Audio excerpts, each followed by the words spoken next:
Hello, and welcome to Let's Play King of Dragon Pass. My name is Marlo, and it's been a while since I've recorded anything and uploaded a video to my YouTube channel, but I've had a lot going on in real life. Things have been very busy at work, but also I got a new computer. So I've had to take some time to, get a lot of my programs, reinstalled and get used to Windows 8.1, which I didn't have before. But I'm back, and we're going to play this great game. If you've never heard of it, it's fantastic. The art in this game is just lovely. It is kind of an adventure game, kind of a role-playing game, and kind of a turn-based strategy game, all rolled into one. And if you're wondering how all these things could be in one game, you'll soon find out. This game was released in 1999 by A Sharp. It is available on GOG.com in its original PC form. But there are also updated versions that actually have a bit more game content, and I'll show you what I mean by that when we get into the game. Available on the Apple Store, and I think for Android too now. I also have this game on my iPad, and it's a lot of fun to play.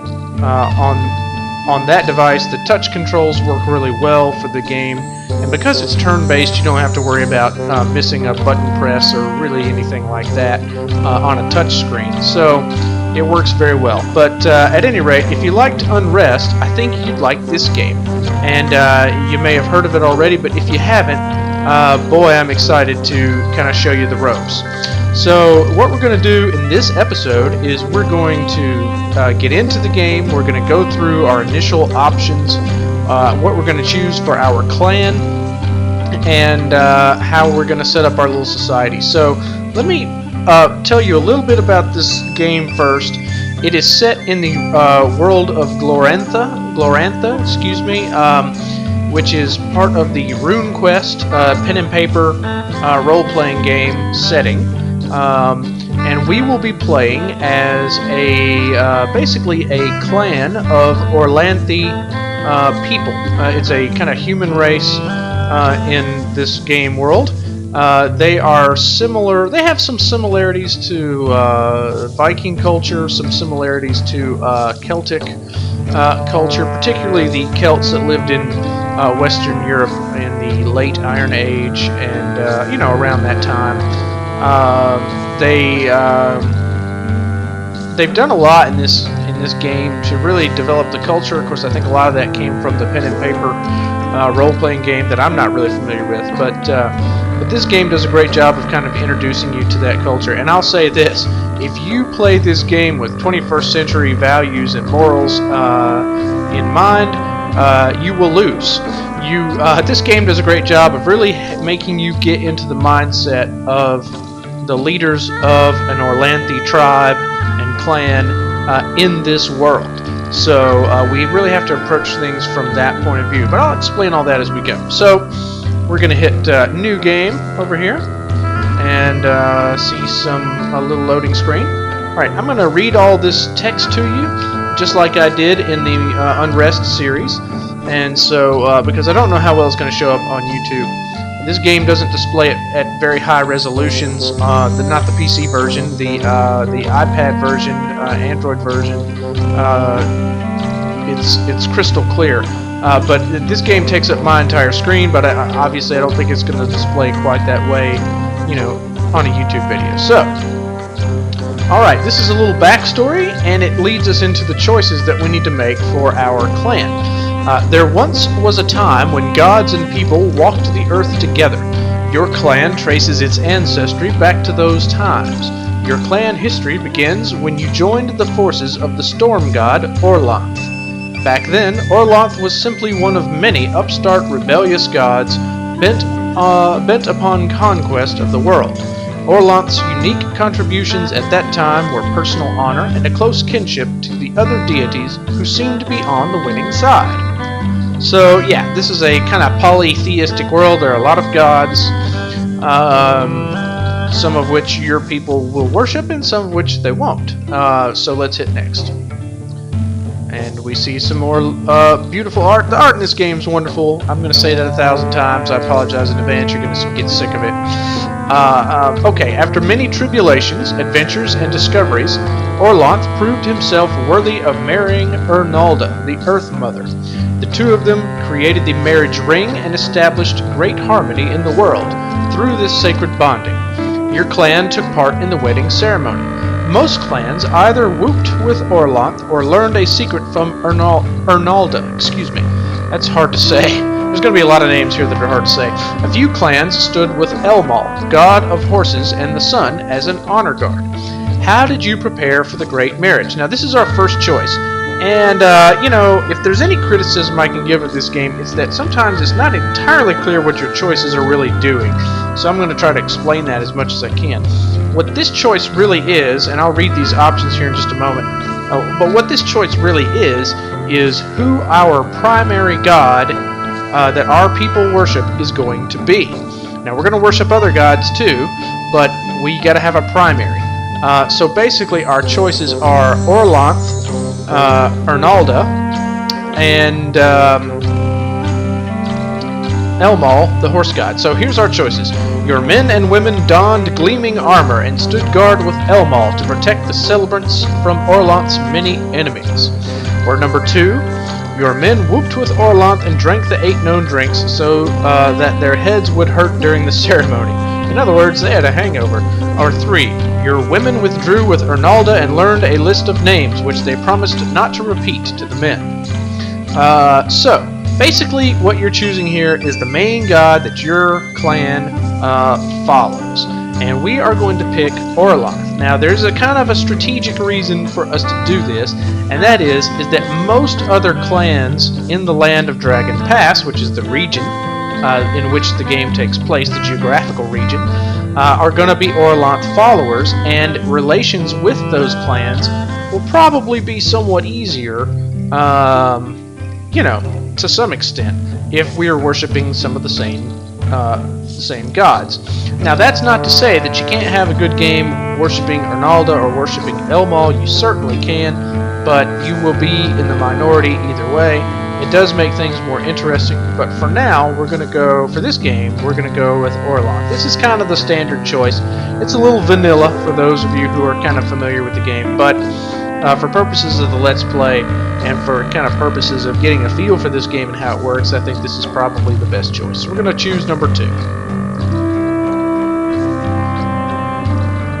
And, okay, Orlanth's struggle to remake the world was just beginning, and many other gods joined him in it. Orlanth undertook many wars of conquest. Other more peaceful deeds were just as important. Your earliest famous event was, and there's 9 of them, and I'm going to read them, but again, let me tell you what this choice actually means. So, your clan can build temples to various gods, which give you various blessings, which you can think of in terms of a buff. Like in an RPG, you might have a character and you might have some kind of armor buff or defense buff or a buff to your attack roll on your RPG character. Similarly, we can have buffs from gods that our clan likes to worship that will help us with various aspects of our clan's, existence in the world. So these choices that I'm about to read kind of dictate some of that. Who we're going to start out having a temple to is basically what this dictates. So number 1, the Battle of Extinguished Field, when Orlanth's forces defeated those of his worst enemy, Yelm the Bright Emperor. And we're choosing which event our clan participated in. So in other words, we could have a temple to Orlanth starting out. That's what this means. Number 2, the 100-day hunt, when Orlanth's brother, Odalia, tracked the Sky Bear. Number 3, Jested's settlement, when Isares the Talking God outwitted foreign deities in a difficult negotiation. 4, the procession of the animals, when Uralda the Cow Mother led the sacred herds into Orlanth's stead. A stead is a house, but we'll get into some of these. There's some terms here that we're going to have to get familiar with, but we'll do it together. It'll be fun. Vocabulary, that's why we play video games, right? 5, when Barntar, son of Orlanth and Ernalda, harnessed oxen to plow. 6, when Ernalda and her daughters went to the hidden place and then came back with many secrets. Ah, women and their secrets. when Lankormai, the knowing god, learned how to use the marking bone, which could mark signs of power upon anything. When Pella, the pottery goddess, made the first pot to store grain in, and when Roitina, lady of dance, first performed the clan-making dance. So in other words, whatever choice we make here, we're basically going to start out with basically a temple to this god. The rest of that text is basically flavor.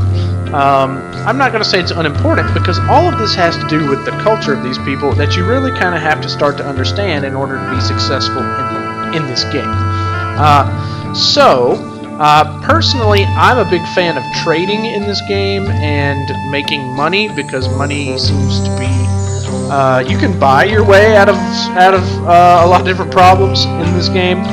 So I'm going to choose Isares, the talking god, outwitted foreign deities in a difficult negotiation. Isares is the talking god, but really that means trading and commerce in this game. So we're going to pick number 3. And I promise we're going to get to gameplay, but it's probably not going to be in this first episode. We have a lot of choices to make and a lot of text and background to read. These text blocks are basically the prehistory of the world and our clan's place in it. And this is very important, because this will dictate some of the choices that we will make in the actual game. Because as Orlanthi, that's what we call ourselves as a people, we like the spirits of our ancestors to smile upon us, and one of the ways you get them to do that is by making similar choices to the ones that your ancestors made in the past. So, that's why part of the reason why these choices are so important. Alright, Orlanth succeeded in remaking the world, and thus began the golden era called the Storm Age. Orlanth's son, Vingat, was a famous warlord during this time. Most of the people in the area were among his followers. Many people who would not have survived joined his tribes. He was a great organizer and helped the many scattered people form into new clans and tribes. Your clan was one of those aided by King Vingat. After Vinkat, sorry, I don't think I'm saying that right. After you proved yourselves robust and capable of survival, Vinkat placed a remnant people under your protection. They were the Naldabin, or stick farmers. You had a choice whether to make them into thralls, which are slaves, or adopt them as members of your clan. Now, I'm going to pick adopted family. Thralls, in some ways, are useful, and in some ways they are a gigantic pain in the ass. So we're going to have enough pains in our ass as it is, so we're going to take them in as adopted family. And this is a choice that we'll probably get an opportunity to make again in the actual game. So let's remember what we picked. Okay.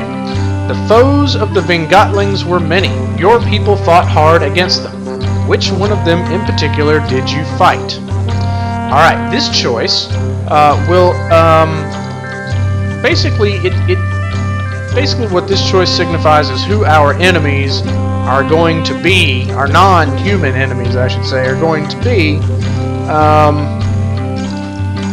throughout the game, and it will trigger certain random events and opportunities that may come up.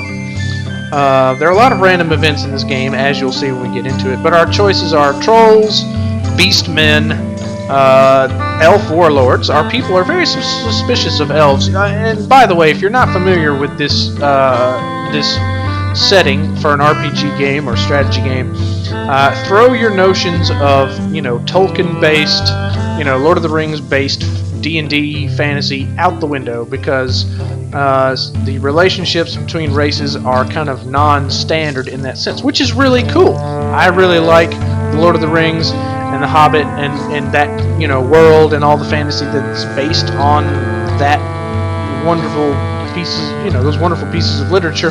But it's also a lot of fun sometimes to play something that's entirely different. So elves could be our enemies. Tada, the green champion of the flatland, called Prax. Basically, that would give us enemies who are other humans that are very kind of in a horse-oriented culture. The Lord of the Sea, we are not going to choose this because our entire land can be flooded by the Lord of the Sea, and that really sucks.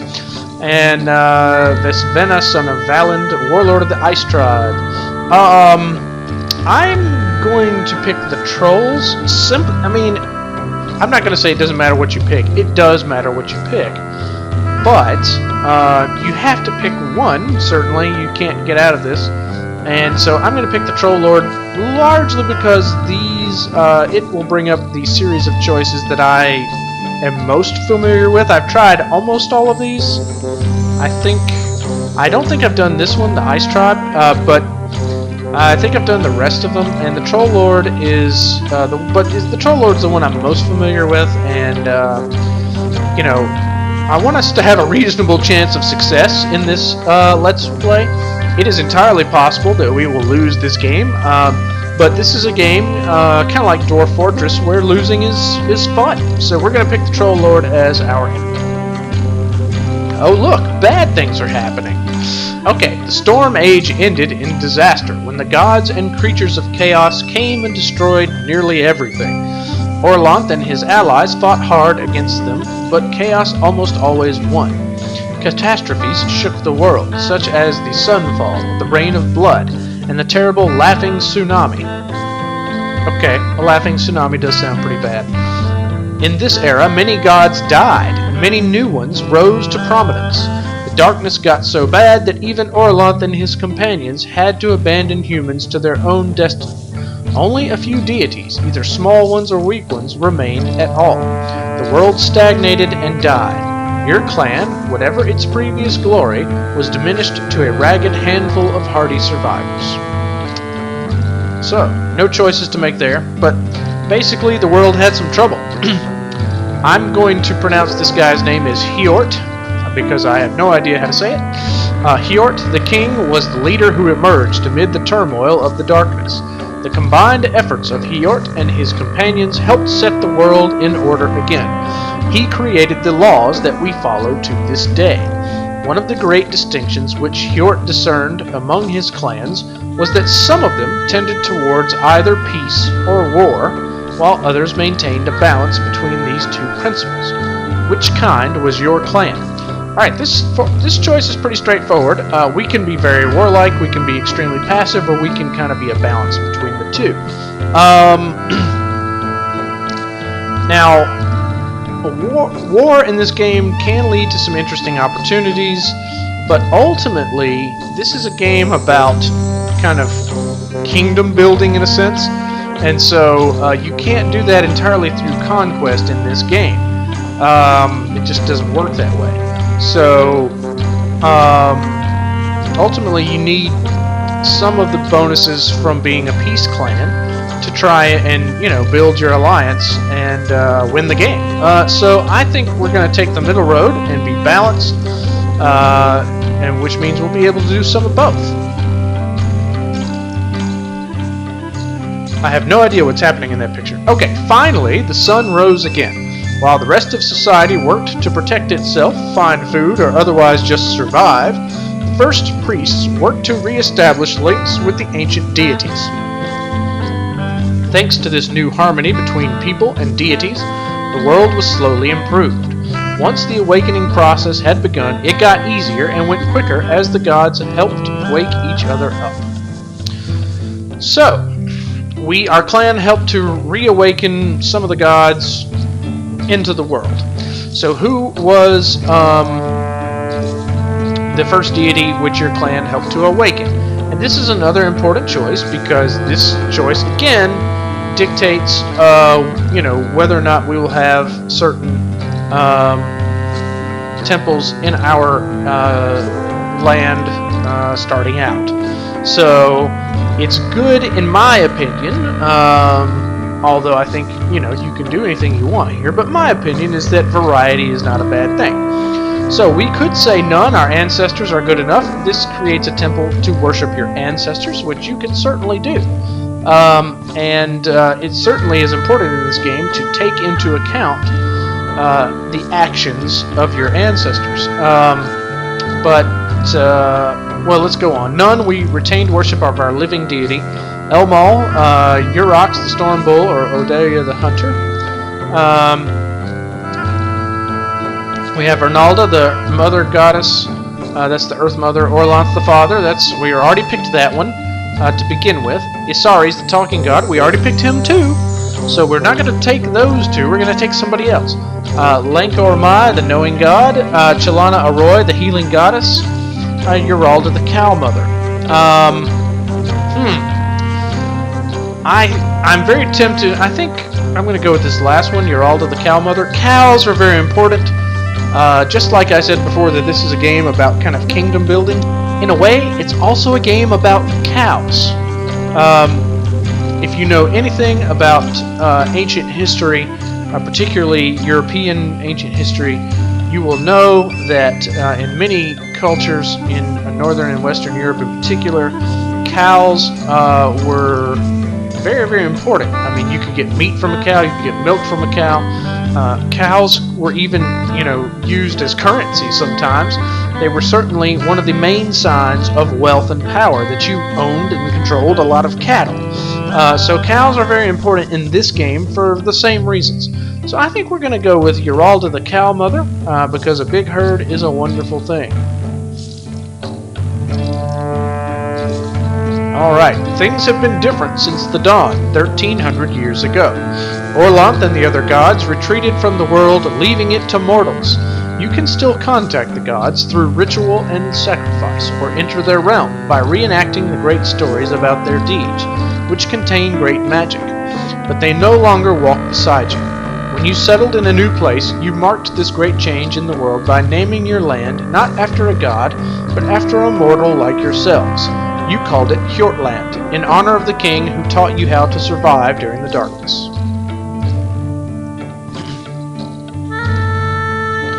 Alright, we have another choice here to make. About 600 years ago, a dragon approached you, either in its own form or that of a human with a dragon's soul inside it. The dragons had always been hostile, or at the very best, utterly uncaring. Orlanth has always been the dragon slayer. After appropriate debate, you had to choose whether to believe the dragon, to cooperate and learn to do what dragons know, or to refuse the dragon and maintain neutrality, or to actively oppose the dragon's plans. What was your attitude towards the dragons? And the dragons aren't just, dragons like in Skyrim or, Beowulf, but they're also like dragon people, like, bipedal people. But are like dragons, like big lizard men kind of guys, or also kind of fall into the category of dragons in this game world. So just something to keep in mind there. Now, usually, my normal choice is neutral. That we didn't go along. Positive is okay, but you can find yourself at odds with other clans because of this. A lot of clans around you are going to either be hostile, negative, or neutral, is my experience. And remember, relationships between those clans and yourself are very important. So I think we're going to be neutral. I'm not in the mood to fight with dragons. That's dangerous. But we don't want to be their buddies either, because that might hurt our relationships with our fellow Orlanthi clans. So we're going to be neutral. We didn't go along, but we weren't overtly hostile either. Most of the people who said yes to the dragons moved to Dragon Pass, a land to the north of your home, Hjortland. You stayed in Hjortland, and it was a good thing, too, for a little over 200 years ago, the dragons rose up and ate everyone who lived in Dragon Pass. So, that's kind of a bummer. They ate the Orlanthi along with all the other foolish human dragon friends. For a long time, no humans went to Dragon Pass. Everyone was sure that the dragons would eat them, too. Well, they certainly had a lot of empirical data, as a basis for that belief. Recent events in Hjortland made you think twice about the abandoned land of Dragon Pass. A generation ago, a usurper who called himself the Pharaoh came to Hjortland and started a civil war. Your clan was one which broke into disputes, sometimes violent, about whether to support the Pharaoh or not. In the end, your group of dissidents decided that it would be better to risk the dangers of Dragon Pass than to stay and kill your own kin, which is the greatest sin an Orlanthi can commit. The dissidents unable to live under the Pharaoh would move northward to Dragon Pass. People of similar beliefs from other clans had already made the same decision and settled lands there. So you made a new clan and made it a balanced clan, just as your ancestors had done in the days of King Hjort. And of course, if we'd been a war clan or a peace clan, it would say that right here, instead of balanced. So, our people left Hjortland and have moved to Dragon Pass, and other clans are doing and have done the same thing, for the same reasons. Your new clan made the dangerous trek to Dragon Pass, and selected a place to live. Like the other Orlanthi refugees from Hjortland, you settled in Quivenland, a mountainous area in the southeast quadrant of Dragon Pass. You would call these lands your home, or Tula. So there's a term that you're not going to know from your real life, more than likely, because I don't believe it's a real word. Somebody can correct me on that if I'm wrong. It may be a real word in a language with which I'm unfamiliar. I struggle just to speak English, as you can tell from these videos. But a Tula, you can kind of think of, I kind of think of it like the concept of a county in a, if you're from the United States, you live in a state, and those states are divided up into counties, which are typically smaller divisions of land for geographical or political reasons, which usually have a local government of some kind. That's a great way to think about, how this society is set up as well. It's more independent than counties are from their state and federal governments here in the United States, but it's the same general idea. It's kind of a local government. So a Tula is basically that's your county. That is the area of land that your clan lives on, controls, farms, protects, hunts on, all that kind of stuff. So, how much, tradition required you to make a formal land claim. How much land did you claim? Alright, as much as we needed, no more. More than we needed to grow into. Lots more than we would probably need, or huge tracts, far more than needed. Now, this choice kind of decides a few things. Well, two things, really. The first is your growth potential. You have a population, which we will soon see, and that population will grow. And so you need to have, I think, you need to have some room for your population to grow, and of course you need room for your herds of cattle, sheep, and pigs as well. So I don't like to take number one, because if you do, then you don't have a lot of room to grow, and your clan can split. And a new clan, splitting off of your clan, will actually leave and go live in a new place, which I don't mean that to sound like a negative thing. It's not necessarily bad. Why?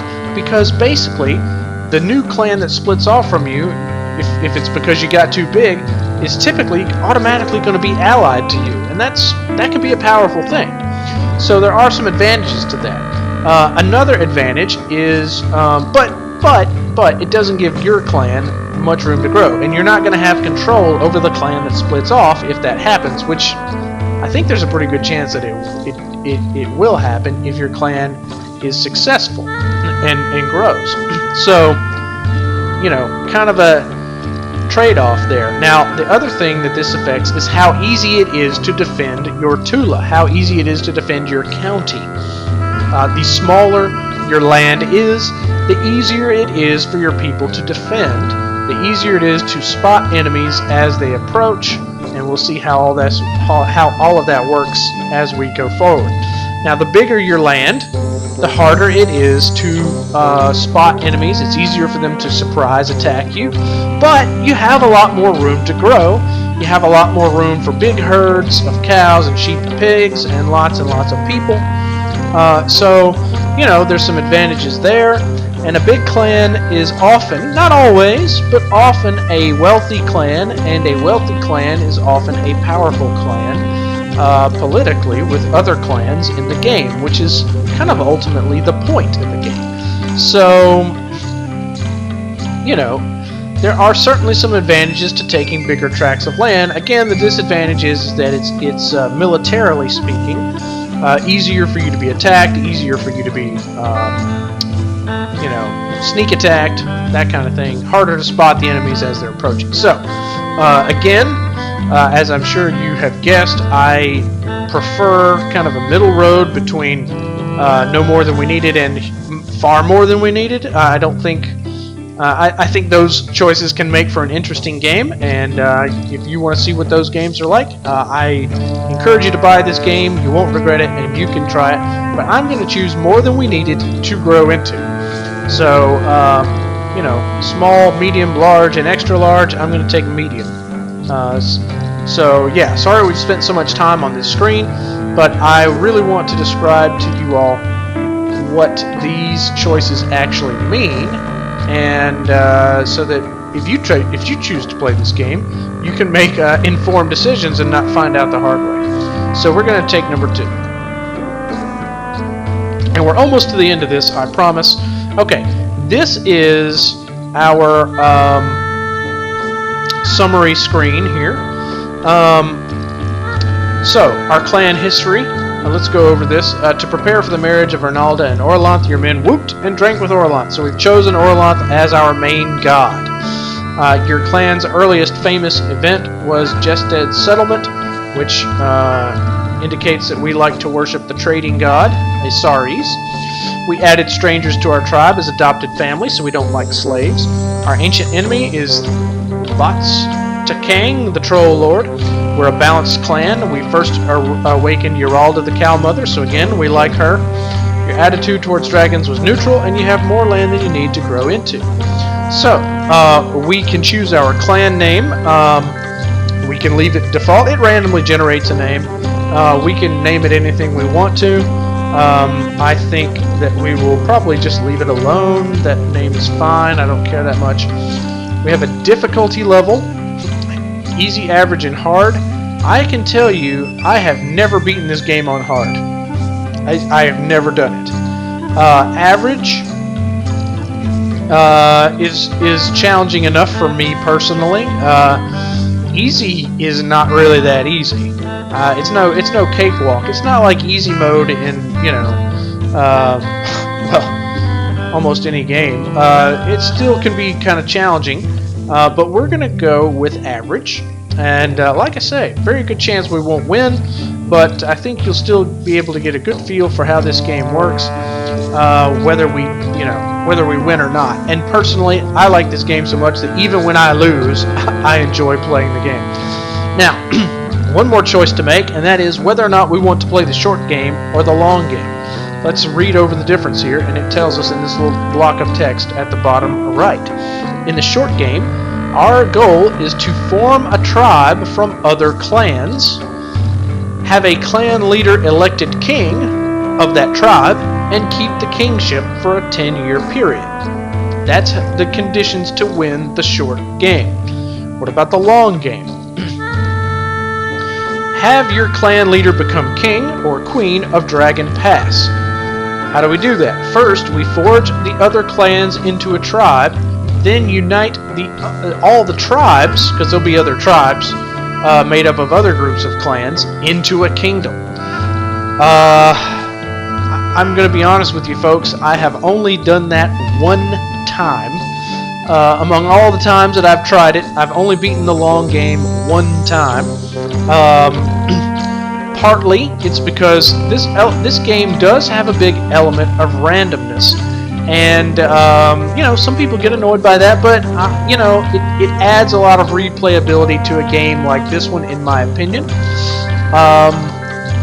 And when I say randomness, I mean, if you think back to when you were in kindergarten and you were playing Where in the World is Carmen Sandiego, or, Oregon Trail, right? Sometimes you don't make it to Oregon and Oregon Trail for reasons that have nothing to do with you, the player, or choices that you have made. Sometimes bad crap just happens to you, and you just don't make it to Oregon. That doesn't mean the game isn't fun to play, but, it just kind of is what it is. Same thing with Where in the World is Carmen Sandiego. Carmen Sandiego is awfully hard to catch, and a lot of times The criminal that you do catch just isn't Carmen. It's one of her many hilariously named henchmen. So that's some of the stuff that happens in this game. Some of it is random, and how you react does matter for reasons that I'll show you here in the next episode or two. But there are some random things about this game that you don't really entirely have control over. And so the long game just basically gives more opportunities for the random number generator to screw you over.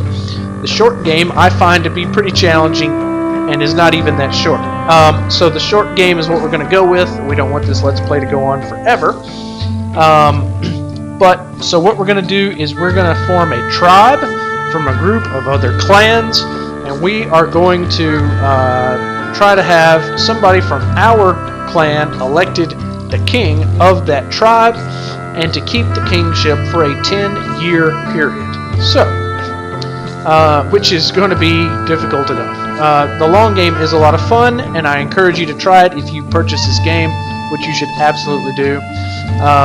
But for purposes of this Let's Play and not having this thing be, 50 episodes, we're going to go with the short game. Okay. This screen, let me explain this screen to you. This is a summary screen that we are going to see at the beginning of every year that our clan exists. Now, unfortunately, this screen, which I really like, is not included in the touchscreen versions of the game. So if you get this game on your iPad or on your Android phone or tablet, you will not ever see this particular screen. This screen is only on the PC version. I don't exactly know why. I think the reason is because you can mouse over a lot of stuff and you get messages. If you look down at the bottom, as I mouse over things, you get messages. And I think that just didn't work with the touchscreen, is I think why they didn't include it. But at any rate, you won't see this screen if you get the touchscreen version of the game. That doesn't mean anything's wrong with your game. That's the way it's designed. So just an FYI. We start in the year 1329. That number is not significant for any reason. It tells us our clan name over here, and it tells us what time of year it is, and that is Sacred Time. Sacred Time is about a 2-week period in which all clans basically take a break from everything that's going on and use that time to worship their gods and kind of renew the magic that keeps the world going, in a sense. So basically it's the holidays. Right, so let's explore this screen just a little bit. I'm going to read this text over here in just a minute. So this screen represents our Tula, and it would be this size no matter which choice we made back at this other choice. If you mouse over things, you'll get certain details. Right now, our only defensive measure is a ditch, which would cause raiders and their horses to stumble. You can mouse over the fields that tell you, we have 105 hides of barley. A hide is a unit of measurement of land, apparently, in this culture.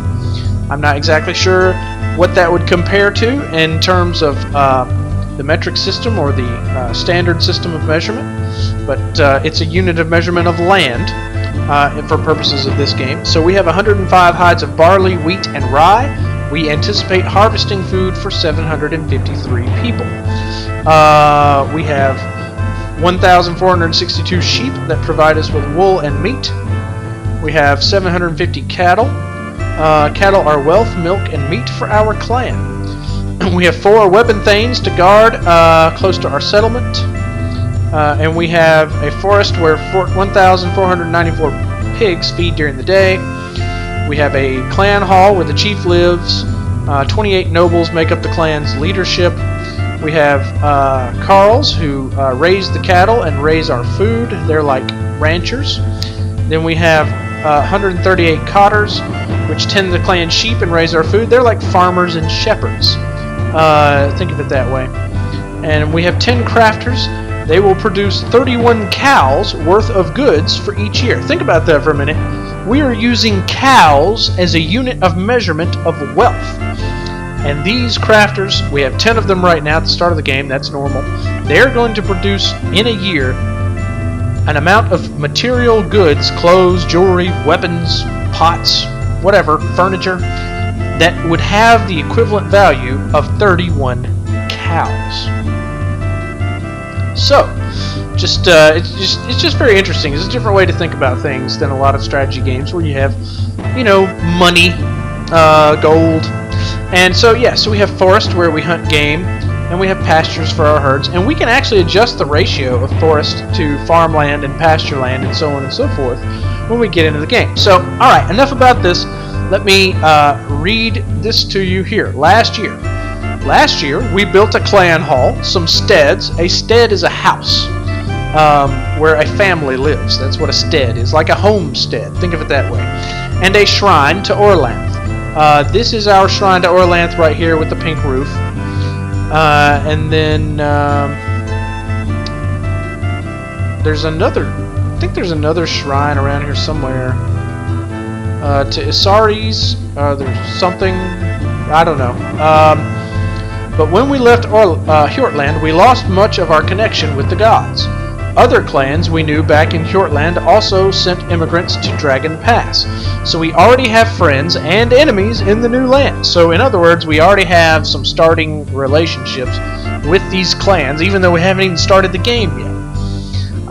It is now time for the annual allocation of our clan magic. But that will have to wait, my friends, until next time. This episode has gone on for quite some time. I don't really know how long it is. I'm not using my timer because I wanted to go through all of this kind of at one time. So when we come back, we're going to allocate our clan magic. In other words, we're going to worship our gods and pray essentially for how we're going to spend our clan's collective magic in ways that will hopefully benefit us throughout the year to come in the life of our people. But we will do that next time. Until then, I hope you're doing well. I hope you continue to do well, and I will catch you in the next one.